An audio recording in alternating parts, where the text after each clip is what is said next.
Аускультация легких – это основной метод исследования дыхательной системы, который позволяет нам определить характеристику дыхания.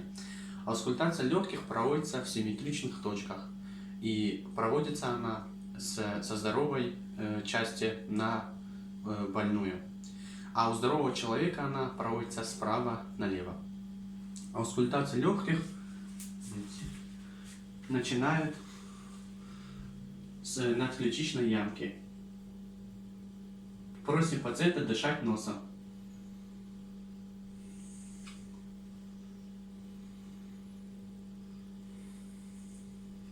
Далее подключичной ямки.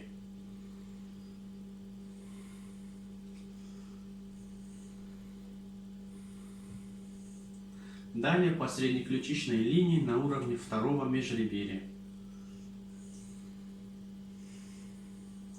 Справа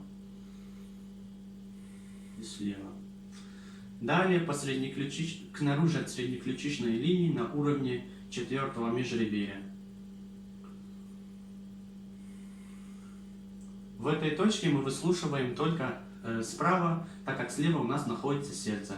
И чтобы выслушать сбоку дыхание, нам нужно попросить пациента поднять руки за голову. Далее сначала выслушиваем в подмышечной ямке справа и слева. Далее на уровне четвертого межреберья по среднеподмышечной линии выслушиваем бок.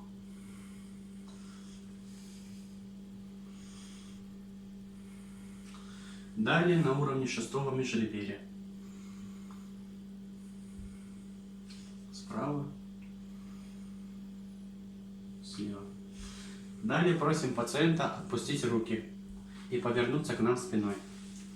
Сзади сначала выслушиваем надлопаточную ось.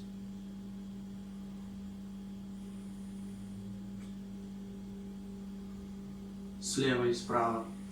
Далее просим пациента скрестить руки спереди и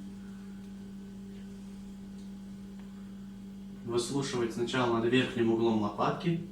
Раздвинуть сначала углы лопатки, затем выслушиваем над верхним углом лопатки слева и справа. Далее под нижним углом лопатки слева и справа. Далее мы просим пациента опустить руки. И далее по лопаточной линии выслушиваем сначала на уровне седьмого межреберья.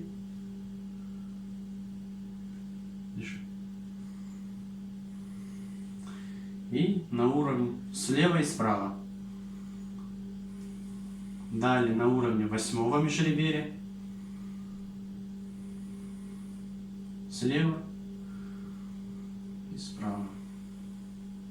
И на уровне девятого межреберья. Слева и справа.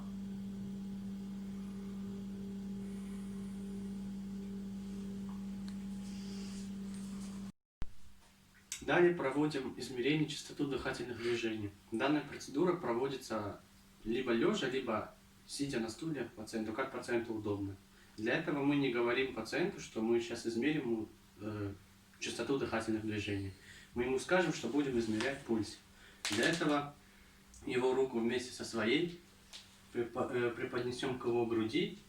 Для этого нам нужны часы, чтобы засекать время. И в течение 1 минуты мы будем якобы измерять ему пульс, но сами будем обращать внимание на движение грудной клетки, будем засекать дыхательные движения.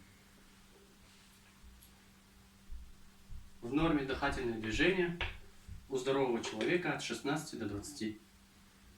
В заключение можно сказать, что при аускультации легких во всех симметричных точках выслушивается физиологическое везикулярное дыхание. Также имеется физиологическое бронхиальное дыхание, которое выслушивается в следующих точках. В норме физиологическое бронхиальное дыхание выслушивается в еремной ямке спереди. И просим пациента дышать ртом. И так ее хорошо выслушиваем.